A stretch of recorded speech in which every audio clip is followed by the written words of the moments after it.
Hi guys, welcome to my channel Lush Gardener. I hope you guys are fine and are safe. In today's video we are talking about Pachyphytum Compactum. Now this is an extremely beautiful succulent, but I have put it in medium. The reason is this succulent is very prone to getting overwatered. The reason is a lot of people tend to overwater this succulent.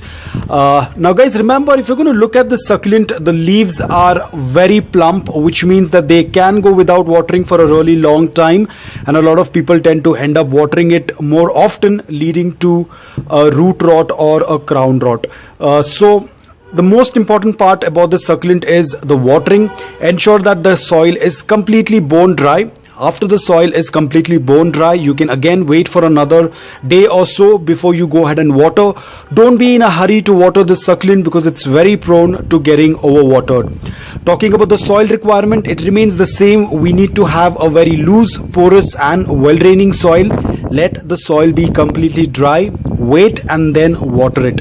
Now there is a lot of confusion about this succulent because I had a recent conversation with someone wherein they accidentally purchased another variety of succulent rather than buying the compactum. So there is another variety as well. We will be talking about it in another video. In this video I just want to focus on this variety, but the confusion is this is called as little jewel and the other succulent is also called as little jewel. That's a very common name that is given to it.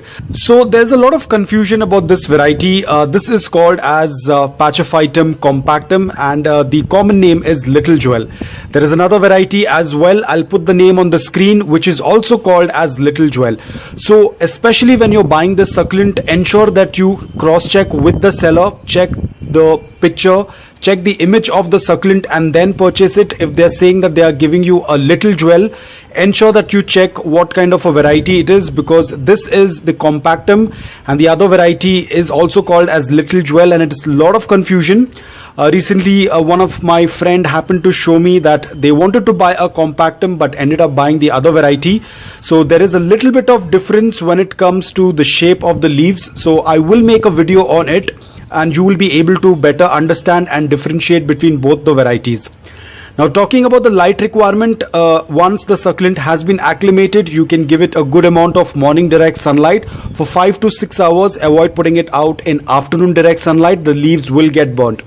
Now this succulent is not looking in its best. The reason is I'll put the picture of how it looked earlier. Then there was a small accident wherein the entire plank happened to fall. And unfortunately this succulent happened to fall head first and a lot of leaves were broken. That's why it's not looking in the best condition right now. However, it did survive. I was quite worried whether it's going to make it or not, but it did survive and it's doing excellent. The leaves are lost, but there is a lot of new growth. As I've shown you the picture how it looked earlier, it's absolutely beautiful. If you're going to take a closer look at the leaves, you can see it looks like these gemstones. Usually how those precious stones tend to look like. They have these cuttings on the leaves. It's more like these chiseled gemstones that you find. It looks exactly like that. Absolutely beautiful succulent. The tips start turning slightly dark brown in color, whereas the entire succulent stays mint green in color when you expose it to morning direct sunlight for 5 to 6 hours. In indirect bright light as well, it will do quite well, but the colors might not be very visible. Now do not keep the succulent indoor. If you want to keep it indoor, then you'll have to use a good quality of grow light, otherwise the succulent will start to stretch. Talking about dormancy, this succulent tends to go dormant during the summers. Very soon it will go dormant, so do not add any kind of fertilizers. Winter is its growing period. Propagation is also pretty simple. You can find a stem. Usually it tends to have a stem. You can do a stem cutting. You can do a beheading, you can separate the offsets, you can even do a leaf propagation. Now unfortunately I don't have a picture of the leaf propagation, but trust me guys, it looks absolutely cute when this large leaf tends to put out these small little tiny pups. It looks absolutely beautiful. You can check for the images on Google. I think there might be some images. They look absolutely beautiful, but as and when I'm going to propagate, if I tend to find, I will definitely make a video on it. But as of now I have not put anything for propagation. As and when I tend to do it, I will definitely share it with you guys. So it's an absolutely beautiful succulent. Mealy bugs are not much of an issue, but ensure that you are very vigilant. Keep a check on the leaves. do a random check probably once a week or once in 2 weeks to check if there are any aphids or mealybugs. I do not let the bloom stalks remain on the plant. As you can see, I had 1, 2 and 3 of the bloom stalks that I've just cut it off because it unnecessarily invites these aphids and harms the succulent. So I have another piece over here which was propagated long time back. These are small little pups that were propagated. You can see they are looking absolutely beautiful. Now these are in morning direct sunlight for 3 to 4 hours. So you can see they have this beautiful color on the edges. It starts getting this dark brown color and they have this green color on them. Looks absolutely beautiful. As you can see, takes a long time for them to reach to this size. So it's not going to happen really quick. But they do get propagated. The pups do come out really fast.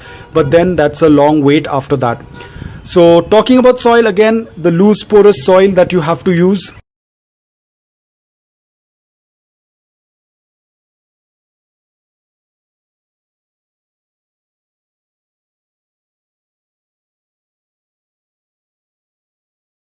So that's all about this variety. It is a pretty simple variety. Ensure that you do not add too much of fertilizers, otherwise the succulent might get affected with powdery mildew. So be very careful.